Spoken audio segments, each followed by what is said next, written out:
대한민국 모든 여성의 햇빛 보는 평균 시간이 하루 5분 미만이래요. 자, 햇빛과 건강에 대한 이 부분을 우리가 좀 자세하게 한번 살펴보도록 하겠습니다. 우선은 태양의 능력. 우선은 이 태양계, 태양계 혹은 우주, 어떻게 보면 이 에너지를 주관하는 가장 중요한 것 중에 하나가 바로 태양입니다. 태양. 그런데 보통 태양계가 있잖아요. 달부터 해서 이렇게 목성, 토성, 금성 이렇게 수성 이렇게 쭉 있죠. 화성이라든지 그 태양계에서 햇빛은 축을 갖고 있어요. 우리 다 아시지만 우리 지구의 공전과 자전 뭐 이런 것들, 지구가 제자리에서 스스로 도는 자전이 있는가 하면 태양계를 중심으로 돌기도 하고, 그러면서 뭐가 만들어지냐면 에너지가 만들어집니다. 과학적 이론을 빌리면. 자, 그런데 여기 보시면 태양은 태양계의 그 태양계 에너지원이라고 좀 적어봤어요. 이 태양에서 공급하는 에너지는 우리가 보통 지붕에 다는 뭐가 있어요? 태양열, 그죠? 태양열에서 요즘에는 에너지를 만들어 쓰잖아요. 전기를 몇 와트의 전기를 쓰기도 합니다. 한 2kW의 전기를 우리가 보통 쓰기 위해서는 태양열 판을 깔아가지고 그것을 이제 연결해가지고 추결판에 전기를 모았다가 쓰고 남으면 한전에다 판매를 합니다. 그죠? 그리고 이 태양에는 이 태양열과 빛만이 아니라 지구상의 화학적, 생물학적 형태의 에너지를 포함한 에너지의 근원입니다. 그러니까 여러분의 햇빛을 보시면 앞으로 그렇게 생각하시면 돼요. 이 지구의 생명의 에너지의 근원이라고 보시면 되는데, 그냥 석탄, 예를 들면 석탄 하나만 봐도 그래요. 석탄. 우리가 석탄을 가지고 연료를 그저 만들죠. 불을 떼거나 연료를 만들죠. 그리고 또 거기서 기름을 우리가 빼내기도 하죠. 원유에서 이제 디젤, 뭐 가솔린에 들어가는 오일을 빼서 이제 사용을 합니다. 다 에너지를 만드는 거예요. 근데 이 석탄 같은 경우도 광합성, 특히 햇빛의 광합성을 통해서 이제 식물이 자라고요. 땅에 이제 그것이 묻히고 엄청난 고압에 눌려서 무엇이 된다? 석탄이 됩니다. 그래서 우리가 산속에 있는 석탄들이 사실 어떻게 하면 식물들이 안에 들어가서 땅속에 들어가서 굉장히 큰 압력에 의해서 어쩌면 빠른 시간에 생겼다고 하는 이론도 있고 오래된 시간 속에 생겼다는 이론도 있지만, 뭐 천지개벽할 때 많이 생기지 않았을까, 그 압력에 의해서 생각이 돼요. 우리가 여기 뒤에 월산만 올라가도 여감이라는 돌을 볼 수 있어요. 그 여감은 그 냇가에 자갈 같은 돌들이 진흙에 이렇게 모여서 하나의 덩어리의 바위가 된 것을 말해요. 이건 산 속에 있는 돌이 아니라, 근데 저 산 정상에도 그 바위가 엄청 많이 있습니다. 누가 저 강에 있는 돌을 헬기로 운반했을까? 라고 했지만 헬기로 운반할 수 있는 크기가 아니에요. 20셔만한 바위들이 엄청 큽니다. 그럼 분명히 천지개벽이 됐다는 이야기죠. 그죠? 거기에 어떻게 바다나 강에 있는 돌들이, 자갈들이 거기 올라와 있냐. 그것도 진흙과 돌, 그 알맹이 돌에 섞여가지고 굉장히 신비합니다. 아무튼 석탄도 마찬가지고요. 그리고 태양은 지구의 물을 어떻게 할까요? 지구의 물. 지구에 가장 많은 물이 어디에 있는 줄 아세요? 바다에 있습니다. 네, 바다에 있어요. 97.4%인가가 다 바닷물입니다. 하지만 바닷물이 아무리 많아도 그 물을 그냥 사용하면 될까 안 될까요? 식물이 죽어요. 염분 때문에. 그래서 바닷물이 밀물과 썰물을 통해서 혹은 그 기체가 올라가서 구름이 돼서 다른 곳에서 비가 만들어지죠. 그렇죠? 자, 여기 보면 태양열에 의해서 물을 기화시켜서 구름을 만들어서 높은 곳에서 빗물이 떨어지죠. 그러면 낮은 곳으로 흐릅니다. 이때 우리는 이 자연의 원리를 통해서 사람은 무슨 발전을 만들었어요? 댐이나 뭐 물을 낙차시켜 가지고 뭐를 만들죠? 수력 발전을 만듭니다. 그죠? 수력 발전이라고 하죠. 물의 낙차를 통해서 발전기를 만들어서 전기를 사용하죠. 그런 에너지들이 어디에 있다? 물에 있는 게 아니었고 알고 봤더니 태양에 있었다라고 볼 수 있습니다.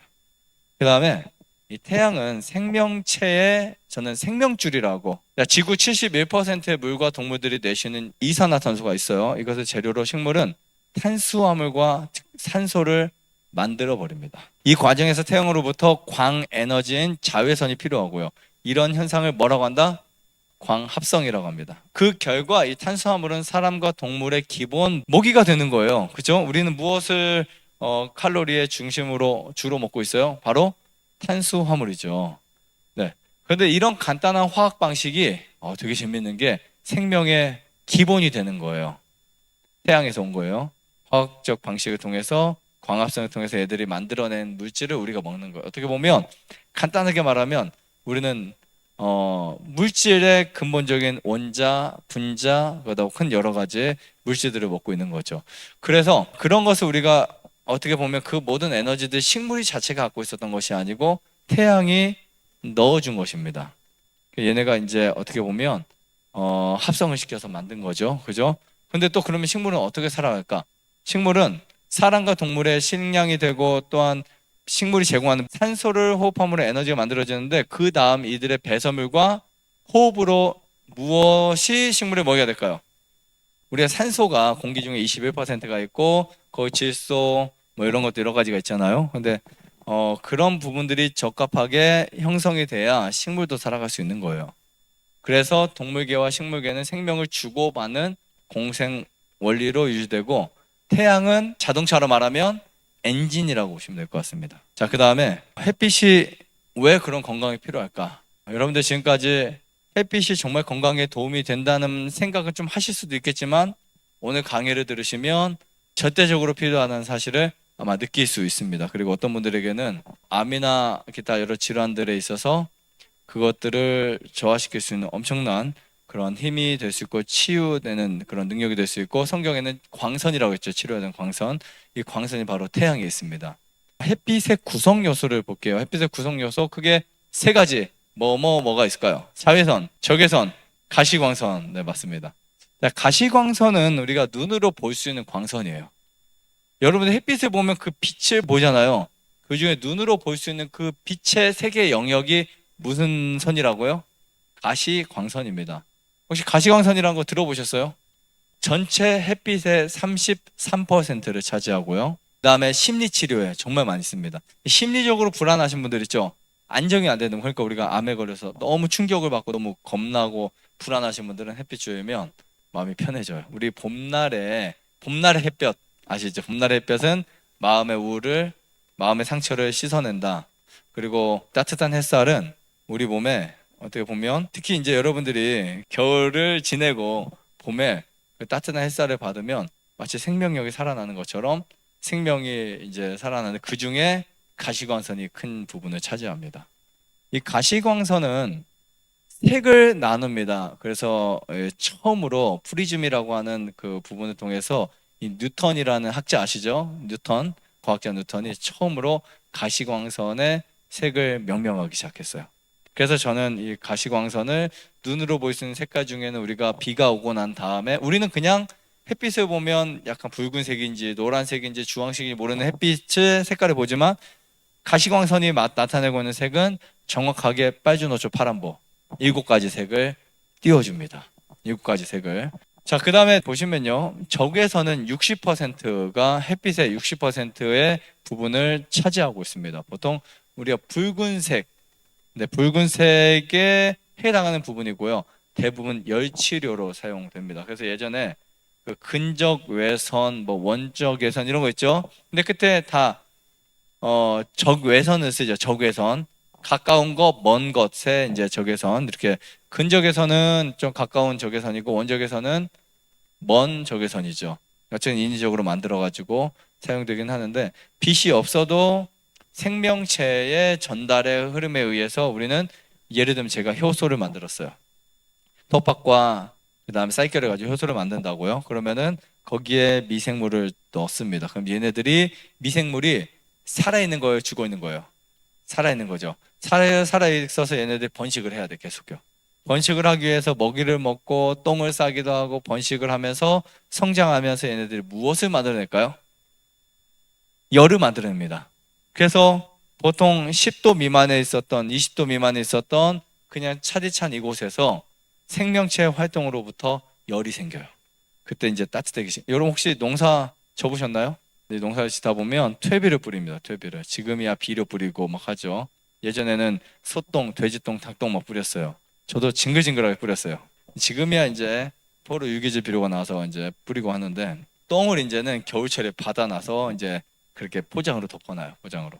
그러면 그 한 덤프트럭으로 몇 차씩 받아놔요. 왜냐 그게 결국 밭에 이제 우리가 거름의 원천이 되니까. 그럼 얘네들 생똥 같은 경우 오면 겨울철에 그 추운데도 불구하고 안에를 삽으로 파서 보잖아요. 온도가 엄청 뜨거워요. 왜 뜨거운지를 봤더니 발효되는 과정이 뜨거운 거예요.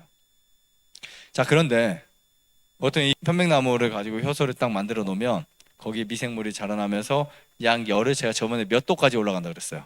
대략 60도에서 70도. 엄청난 거죠. 그럼 우리가 손에 데일 수 있는 온도일까요? 아니면 괜찮은 온도예요? 데일 수 있는 온도예요. 엄청 뜨겁습니다. 근데 이 열을 측정을 해봤더니 정말 온도는 뜨거운데 이게 근적외선이었던 거예요. 근적외선. 놀랐어요. 정말.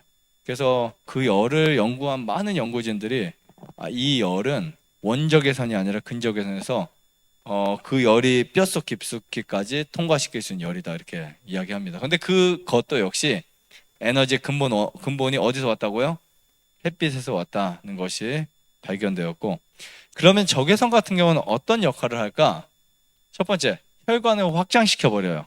그래서 여러분들이 일광욕을 하시면 햇빛의 구성 중에 아까 몇 퍼센트, 60%에 해당하는 적외선이 혈관을 이제 확장시켜서 피부를 붉게 만들고 뜨거워지고 이제 혈액 순환을 굉장히 용이하게 만듭니다. 만약에 콜레스테롤이 높은 분들 있죠. 물을 많이 마시고 일광욕하면 정말 좋습니다. 그 다음에 두 번째 보면 백혈구의 항균, 항암 효과를 극대화시켜요. 우선 햇빛을 쬐이잖아요. 쬐인 그곳에 백혈구가 엄청 모이게 됩니다. 그리고 그 저항력을 봤더니 약 2배 이상이 돼요. 2배 이상. 그리고 살균에 특효예요. 살균 정말 좋습니다. 햇빛은 세균, 박테리아를 없애요. 그래서 우리가 이불을 특히 이제 몸이 안 좋으신 분들은 이불을 햇빛에 자주 널어 놓으시는 거 정말 좋습니다. 햇빛에 널어서 빛에 소독을 시키는 거 정말 좋고요. 통증을 완화시켜요. 통증이 많은 분들은 햇빛에 노출시키면서 통증을 완화시킬 수 있어요. 자, 그 다음에 이 적외선을 또 뒤로 하고 우리가 자외선을 보시면 6%에서 7% 태양의 햇빛의 6%, 7%가 자외선이 차지하고 있어요. 색은 무슨 색이요? 보라색, 살균 혹은 화학 작용을 합니다. 근데 자외선 같은 경우는요, 비타민 D를 생성을 시킬 수 있어요. 우리 칼슘에 대해서 공부했었죠. 이 자외선이 어떻게 보면 비타민 D를 생성시켜서 우리 뼈를 건강하게 만듭니다. 근데 보통 음식에서 20%밖에 섭취가 안 돼요. 계란에 들어있고 그다음에 또 우유에 들어있지만 우리가 우유나 계란에서 비타민 D를 섭취하려면 아마 여러분들이 콜레스테롤 과다증 아니면 고지혈증이라든지 이런 것들이 굉장히 많이 쌓일 수밖에 없어요. 근데 햇빛에서는 80% 비타민 D를 합성시킬 수 있다라고 볼 수 있습니다. 이렇게 합성된 비타민 D가 콜레스테롤 피부 밑에층, 그러니까 어떻게 보면 피부 피하층에 있는 그 물질을 이동시켜서 비타민 D를 만들어서 나중에 칼슘의 흡수 혹은 칼슘 만드는데 가장 중요한 역할을 한다. 혹시 기억나세요? 어제 말씀드린 것 중에 칼슘의 1일 권장량이 600mg인데 보통 절반만 먹어도 되는 이유가 뭐라 그랬어요? 네, 햇빛을 보게 되면 소실량이 적어지고 또 활성화가 되니까 흡수량이 높아지니까 엄청난 겁니다. 그래서 보통 우리는 햇빛을 충분히 쏘이셔야 돼요. 한국 중년 여성 대부분 자외선이 부족합니다. 그래서 이거를 통계적으로 봤더니 북유럽 사람보다 부족하더래요. 북유럽에는 1년에 뭐 몇 개월 동안 햇빛이 없는 곳도 있어요. 그죠? 햇빛이 없는 곳들도 있는데도 불구하고 한국 여성들이 더 부족하대요. 얼마나 햇빛을 안 보는지. 그래서 평균 몇 분을 보는지 봤더니 대한민국 모든 여성의 평균 햇빛 보는 평균 시간이 하루 5분 미만이래요. 하루 5분 미만. 그러니까 우리는 햇빛 없는 감옥에 살고 있어요. 자, 그 다음에 하루에 얼굴에 15분만 햇빛을 쬐어도 비타민 D 충분합니다. 얼굴이 타니까 얼굴 대신 다른 데를 쬐이셔도 돼요. 똑같습니다. 그리고 골다공증을 예방한다. 좋아요, 구독. 안내자전 눌러주세요. 눌러.